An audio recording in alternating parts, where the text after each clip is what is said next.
A shooting in Spokane leaves one person dead and another fighting for his life. Tonight, the search for answers. I don't think the industry in general is in a state of panic at all yet. Spokane feeling the effects of tough economic times. We are live with a look at the slump in tourism and what it means. Warm and sunny as we head into the weekend, but up in the mountains, we're looking at a chance of storms arriving on Sunday. Good evening and thank you for joining us for KREM 2 News at 5 tonight. I'm Mark Hanrahan. We begin with the latest on a deadly shooting at a North Spokane gas station early this morning. One person is dead, another is hurt, and at this hour, police are still searching for the shooter. KREM 2's Christian Garza has the latest.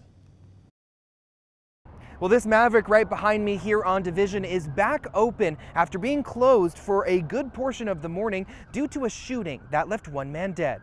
In a press release, Spokane police say the station got a call around 3:15 this morning about a shooting. When police arrived, they found two people with gunshot wounds here in the parking lot, one of which died on scene despite attempted life-saving measures. Up until about 11:30 this morning, crews were investigating all around the Maverick as well as across the street where a window was shot at the Hennessy Funeral Home and Crematory. Throughout the morning, crews placed close to 30 placards around the scene as they combed through for evidence. Police say the second victim has been taken to the hospital and, as of 9 a.m., is in critical but stable condition. Detectives on scene tell me they are working every possible lead as of right now, and they will update the community when they can. In Spokane, Christian Garza, KREM 2 News.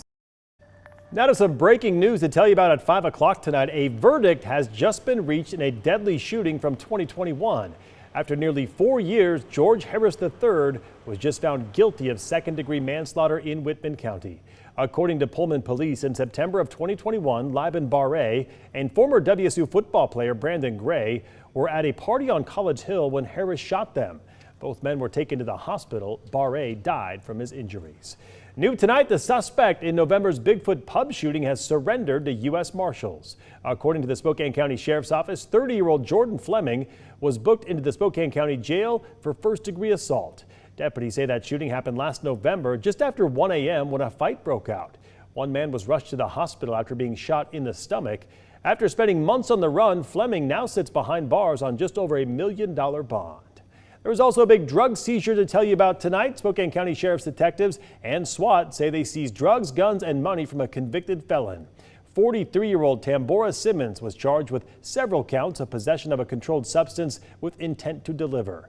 Deputies say they found fentanyl and liquid methadone along with $30,000 in cash and gold and silver coins. They also seized handguns and hundreds of rounds of ammunition from a home in Spokane at North Cincinnati Street and East Everett Avenue. Well, Spokane Mayor Lisa Brown says she has signed what may be a first-of-its-kind ban the address ordinance. At an event in downtown Spokane this morning, the mayor signaled her support for the new policy. It prohibits businesses in Spokane from asking for a job applicant's address until after a job offer has been made. City Council says the ordinance will help ensure qualified job applicants are not excluded from consideration based on their lack of physical address or their housing status. It's about removing barriers, so everyone has a chance for employment and a successful outcome. The city says Spokane is the first place in Washington and possibly even the country to pass such an ordinance.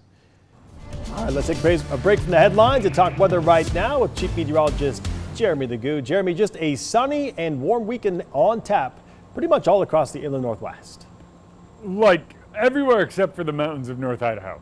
Yeah. And most of them will wind up pretty amazing. It's just kind of the usual suspects that are going to squeeze out some moisture. Silver Mountain is a great place to squeeze moisture out. Just the way storms move in and the way the mountain sits, how it's oriented, you get that perfect orographic lift, and that's why they get so much snow. It's a very similar story over Lookout Pass. Right now, we are in the 70s. I ditched the tie because I went, there is no way I'm standing outside in the 70s wearing a suit and a tie. I don't want to be out here suffocating because, man, it's already hot. 73 here in town, 72 in Coeur d'Alene and Deer Park, Sandpoint, and even down in the Palouse, looking at temperatures approaching 70 degrees. 81 in Othello. It is a warm one out there, and overnight we aren't going to get as cold because of it. We're going to fall down to near 40 degrees, which keeps us well above freezing, 45 here in Spokane. And there's all that shower activity. All of this was showing up on models as widespread mountain rain over the past few days. I didn't talk about it because I thought this would happen. As we get closer, we wind up seeing a little more cloud cover tomorrow, some showers in the southern panhandle, then we clear out later in the afternoon. The chance of storms on Sunday looks a little bit better, but it also looks like it all stays up in the mountains. Well, that's the wrong graphic. 70s the next few days, mostly sunny for us down low, but up in the mountains it's a different story, and we're talking that in the full forecast. And Jeremy, thank you very much. The Washington state budget writers have until Sunday at midnight to pass a state budget. Governor Bob Ferguson says fixing our budget deficit with new taxes or tax hikes is risky and unsustainable. He said the state will have to make some tough choices to close the $16 billion budget gap. If lawmakers can't meet that Sunday deadline, Ferguson would have to call them back for a special session.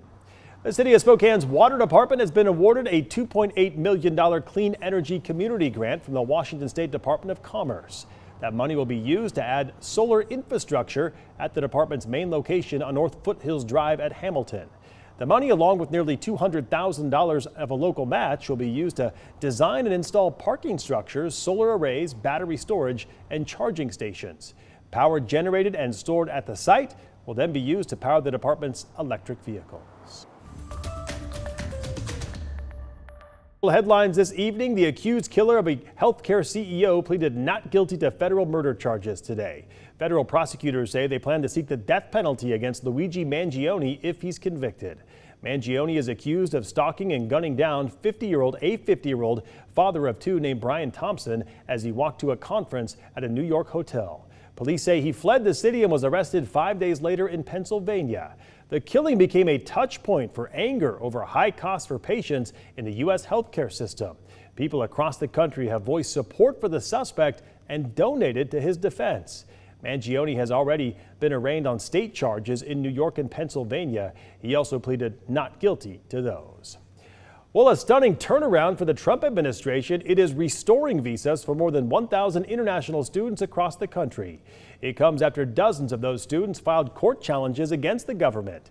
Last month, Secretary of State Marco Rubio said his department was revoking visas from students who protested Israel's war in Gaza. According to an Associated Press review, the visa terminations affected a handful of students at the University of Idaho and Gonzaga and 23 students at the University of Washington. Immigration officials say they are working on a framework right now, though, to restart visa terminations in the future. The state of Washington today sued the Trump administration over what it calls unlawful conditions on funding for K-12 schools. 18 other states joined Washington's Attorney General in the lawsuit against the U.S. Department of Education over a threat to withhold federal funding from state and local agencies that refuse to abandon programs that promote what they call equal access to education. According to the lawsuit, $1.4 billion in federal money for Washington is now at risk. Well, a lot more news ahead tonight at 5 o'clock, including we are covering the preparations for this weekend's funeral of Pope Francis and taking a look at who is expected to attend. I don't think the industry in general is in a state of panic at all yet. Then Spokane seeing the impacts of a drop in tourism. Just ahead, a live report.